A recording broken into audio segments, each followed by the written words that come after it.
आज हम जिस विषय पर बात करने वाले हैं ना, वो भारतीय इतिहास का एक ऐसा पन्ना है जिसे हम सब ने अपनी स्कूली किताबों में पढ़ा तो है, हाँ बिल्कुल पढ़ा है। पर शायद उसकी असल गहराई को कभी ठीक से समझा नहीं।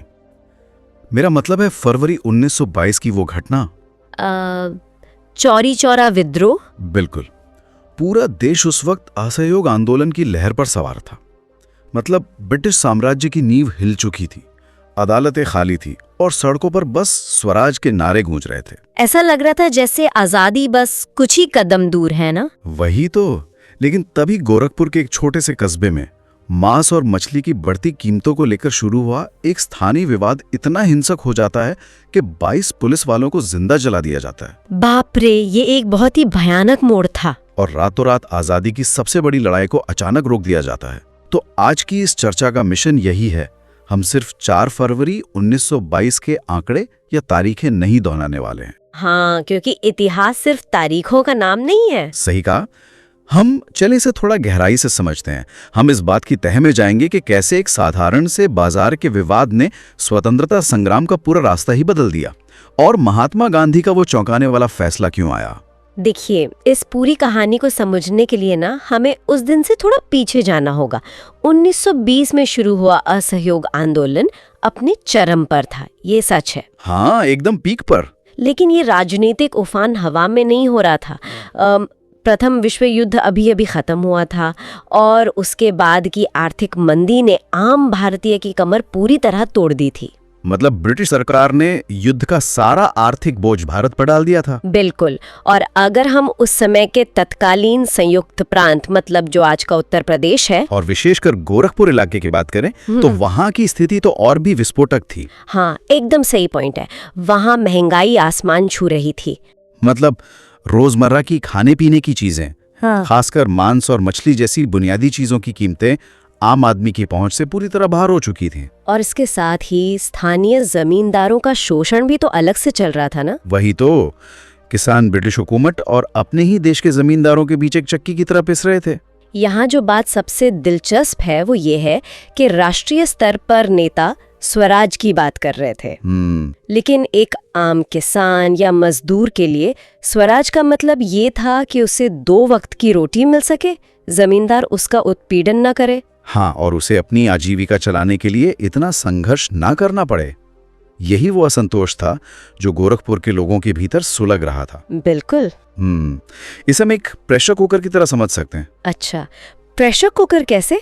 मतलब जनता का जो गुस्सा था ना, वो पहले से अंदर उबल रहा था, और 2 फरवरी की पुलिस बर्बरता ने उस कुकर की सीटी को जाम कर दिया, जिससे विस्फोट होना तय था। हाँ, 2 फरवरी 1922 घटना से ठीक 2 दिन पहले की बात है जी। एक भगवान अहीर नाम के व्यक्ति थे। वो कोई साधारण किसान नहीं थे। वो एक रिटायर्ड सैनिक थे शायद। बिल्कुल। वो ब्रिटिश सेना से रिटायर हुए एक सैनिक थे, तो उन्हें अनुशासन का पता था। 2 फरवरी को उन्होंने गौरी बाजार में बढ़ती कीमतों और शराब की बिक्री के खिलाफ एक शांतिपूर्ण प्रदर्शन का नेतृत्व किया।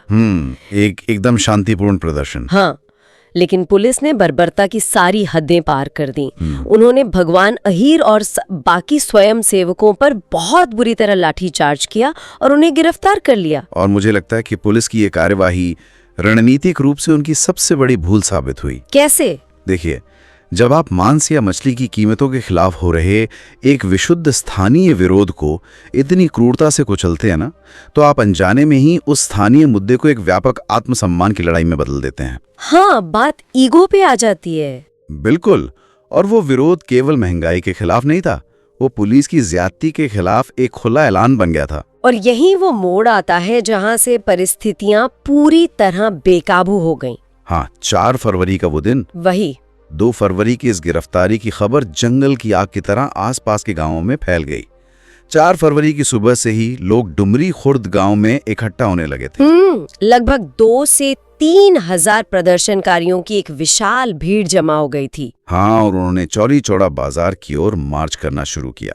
उनका सीधा सा मकसद था कि वो पुलिस की बर्बरता का जवाब मांगेंगे और अपने साथियों को छुड़ाएंगे। इतनी बड़ी संख्या में लोगों का एकजुट होकर चलना ही पुलिस के लिए खुली चुनौती थी। और पुलिस घबरा गई। बिल्कुल घबरा गई। उन्हें लगा कि वो इस भीड़ को डराकर तितर बितर कर देंगे, लेकिन उन्होंने भीड़ को रोकने के लिए हवा में फायरिंग करने के बजाय उन्होंने सीधे प्रदर्शनकारियों पे गोलियां चला दी। हाँ, और इस फायरिंग का नतीजा ये हुआ कि 3 प्रदर्शनकारी मौके पर ही मारे गए और कई घायल होकर गिर पड़े। यहाँ बात सच में बहुत दिलचस्प हो जाती है। मेरा मतलब है मनोविज्ञान के नजरिए से समझना बहुत जरूरी है। हाँ, बिल्कुल। जब हम अहिंसक विरोध की बात करते हैं तो वो एक बहुत ही उच्च स्तर का मानसिक अनुशासन है। सही कहा। लेकिन जरा कल्पना कीजिए, आप एक भीड़ का हिस्सा हैं, आप शांति से चल रहे हैं और अचानक आपके सामने आपके साथी को गोली लग जाती है। वो खून से लथपथ होकर दम तोड़ देता है। बिल्कुल। उस एक पल में ना वे सारे ऊंचे सिद्धांत, वो सारे विचारधाराएं हवा हो जाती हैं। इंसान के भीतर की आदिम वृत्ति, एक जो प्राइमल इंस्टिंक्ट होती है, वो हावी हो जाती है। और अब वो भीड़ न्याय नहीं, सिर्फ प्रतिशोध मांग रही थी। एक अनुशासित भीड़ और एक क्रुद्ध भीड़ के बीच का अंतर कुछ ही सेकंडों में मिट जाता है।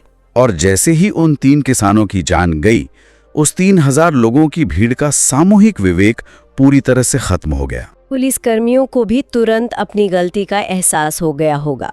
हाँ, उन्होंने देखा कि अब ये भीड़ रुकने वाली नहीं है। अपनी जान बचाने के लिए वे भागकर चौली चौरा थाने के अंदर छिप गए और दरवाजे अंदर से बंद कर लिए।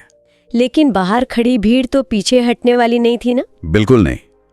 उनके पास हथियार या गोलियां तो थी नहीं, इसलिए उन्होंने अपनी हताशा और अपने गुस्से को ही हथियार बना लिया। उन्होंने थाने को चारों तरफ से घेर लिया है ना? हाँ, और फिर मिट्टी का तेल मतलब केरोसिन का इंतजाम किया गया। पूरे थाने पर केरोसिन छिड़का गया और उसे आग के हवाले कर दिया गया। बाप रे!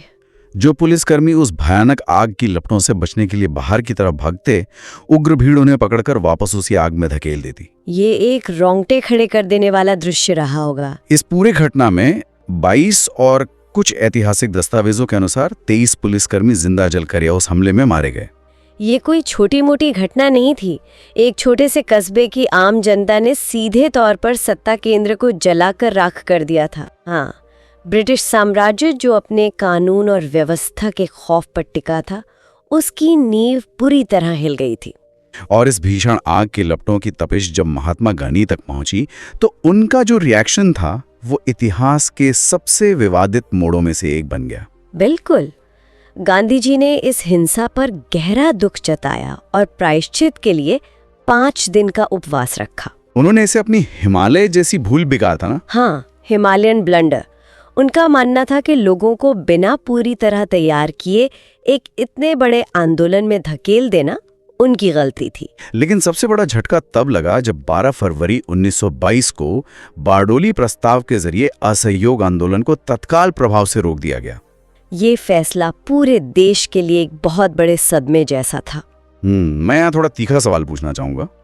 क्या फैसला वास्तव में सही था? मतलब इतने बड़े आंदोलन को रोक देना? हाँ, जरा सोचिए, हजारों युवाओं ने अपने स्कूल कॉलेज छोड़ दिए थे, बड़े बड़े वकीलों ने अपनी प्रैक्टिस छोड़ दी थी, लोग अपनी नौकरियां त्याग कर जेलों में सड़ रहे थे। पूरा देश एक लय में आ चुका था। बिल्कुल। तो क्या ऐसा नहीं है कि ट्रेन के एक डिब्बे में खराबी आने पर पूरी ट्रेन की यात्रा ही हमेशा के लिए रद्द कर दी जाए? तो इसका असल मतलब क्या है? अगर हम इसे बड़े नजरिए से देखें ना, तो उस समय मोतीलाल नेहरू और सीआर दास जैसे नेताओं के मन में भी ठीक यही सवाल उठा था। हाँ, उन्होंने तो खुलकर आलोचना भी की थी। बिल्कुल की थी। लेकिन अगर हम गांधी जी के नजरिए से उस समय की परिस्थितियों का गहराई से विश्लेषण करें, तो इसके पीछे 2 बहुत ठोस कारण थे। पहला रणनीतिक था और दूसरा दार्शनिक। अच्छा, रणनीतिक कारण क्या था? क्या उन्हें अंग्रेजों के पलटवार का डर था? 100%। जलियांवाला बाग हत्याकांड को बीते अभी सिर्फ 3 साल ही हुए थे। गांधी जी बहुत अच्छी तरह जानते थे कि ब्रिटिश सरकार सिर्फ एक बहाने की तलाश में है। मतलब अगर आंदोलन हिंसक हो जाता? हाँ, अगर चौरी चौरा जैसी घटनाएं देश भर में फैलने लगती तो सरकार मार्शल लॉ लगा देती। वे निहत्थी जनता पर अपनी पूरी सैन्य ताकत झोंक देते, टैंक और मशीन गन्ने उतार देते। बिल्कुल। और देश में एक ऐसा खून खराबा होता जिससे उबरने में भारत को दशकों लग जाते। ये एक बहुत ही व्यावहारिक सोच थी। और दार्शनिक कारण क्या था? दार्शनिक स्तर पर गांधी जी का दृढ़ विश्वास था कि जो राष्ट्र हिंसा और अराजकता की बुनियाद पर खड़ा होगा वो आजादी के बाद कभी एक स्थिर लोकतंत्र नहीं बन पाएगा। वो सिर्फ सत्ता का हस्तांतरण नहीं चाहते थे। सही कहा, वे समाज का निर्माण करना चाहते थे। इसीलिए आंदोलन वापस लेने के बाद उन्होंने देश को एक वैचारिक खालीपन में नहीं छोड़ा। उन्होंने तुरंत रचनात्मक कार्यक्रम शुरू किया। हाँ, कंस्ट्रक्टिव प्रोग्राम जो 4 मुख्य स्तंभों पे टेका था। बिल्कुल, हिंदू मुस्लिम एकता, अस्पृश्यता निवारण, खादी और चरखा और राष्ट्रीय शिक्षा। अक्सर लोग इसे सिर्फ एक सामाजिक कार्य समझकर नजरअंदाज कर देते हैं, लेकिन मुझे लगता है कि इसके पीछे एक बहुत गहरी राजनीतिक रणनीति थी। निस्संदेह गांधी जी समझ गए थे कि जब सड़कों पर राजनीतिक आंदोलन रुकता है तो जनता की ऊर्जा अक्सर सांप्रदायिक या जातीय हिंसा में बदल जाती है। हाँ, बिना हिंदू मुस्लिम एकता के तो आजाद भारत तुरंत गृह युद्ध का शिकार हो जाता। और अस्पृश्यता निवारण के जरिए वे समाज के सबसे शोषित वर्ग को जोड़ना चाहते थे, ताकि आजादी सिर्फ उच्च वर्ग तक सीमित न रहे। ये एक तरह से देश को भीतर से मजबूत करने की रणनीति थी। लेकिन इस बड़ी तस्वीर के बीच हम उन किसानों को नहीं भूल सकते जिन्होंने चौरी चौरा में विद्रोह किया था। हाँ, आंदोलन तो रुक गया, लेकिन ब्रिटिश सरकार का बदला अभी बाकी था। बिल्कुल। गोरखपुर सत्र न्यायालय ने अपना सबसे क्रूर चेहरा दिखाया। उन्होंने न्याय के नाम पर एक ही झटके में 172 लोगों को मौत की सजा सुना दी। बाप रे, 172 लोगों को फांसी। हाँ, ये न्याय प्रक्रिया नहीं थी, ये राज्य द्वारा फैलाया गया आतंक था, ताकि भविष्य में कोई भी ब्रिटिश सत्ता के खिलाफ आंख उठाने की हिम्मत ना करे। ये एक बहुत अंधकारमय समय था, लेकिन इसी अंधकार में भारत के कानूनी इतिहास की सबसे असाधारण लड़ाइयों में से एक लड़ी गई। जिसका नेतृत्व पंडित मदन मोहन मालवीय ने किया था। बिल्कुल, उन्होंने इलाहाबाद उच्च न्यायालय में इन 172 लोगों की फांसी की सजा को चुनौती दी। मालवीय जी की कानूनी रणनीति सच में चकित कर देने वाली थी। मतलब आप कल्पना कीजिए, सरकार के पास पुलिस के गवाह थे, स्थानीय मुखबिर थे, पूरी प्रशासनिक मशीनरी उनके खिलाफ थी। हाँ, लेकिन मालवीय जी ने अदालत में ये साबित किया कि जब 3000 लोगों की एक अनियंत्रित भीड़ हिंसा कर रही हो, तो उस अराजकता में किसी एक व्यक्ति की स्पष्ट पहचान करना लगभग असंभव है। उन्होंने रीजनेबल डाउट का आधार खड़ा किया। बिल्कुल, उनकी इन दलीलों का ही परिणाम था कि 30 अप्रैल 1923 को मुख्य न्यायाधीश ने 151 लोगों की फांसी की सजा टाल दी। 151 जाने बचाना कोई छोटी उपलब्धि नहीं थी। हाँ, हालांकि दुखद रूप से 19 लोगों को अंततः फांसी के फंदे पर लटकाया गया और 110 लोगों को आजीवन कारावास की सजा काटनी पड़ी। लेकिन मालवीय जी ने ब्रिटिश सरकार के उस सामूहिक हत्या के मंसूबे को पूरी तरह से विफल कर दिया था। पर इन अदालती लड़ाइयों के समानांतर सड़कों पर एक और उथल-पुथल मच रही थी। हाँ, इससे एक बहुत अहम सवाल खड़ा होता है। आंदोलन रुकने से जो एक वैचारिक शून्य पैदा हुआ था, उसने भारत की राजनीति की धारा को हमेशा के लिए 2 हिस्सों में बांट दिया। पहले तो खुद कांग्रेस पार्टी के अंदर ही दरार पड़ गई ना। बिल्कुल, जो नेता गांधी जी के फैसले से असंतुष्ट थे, उन्होंने स्वराज पार्टी की स्थापना की।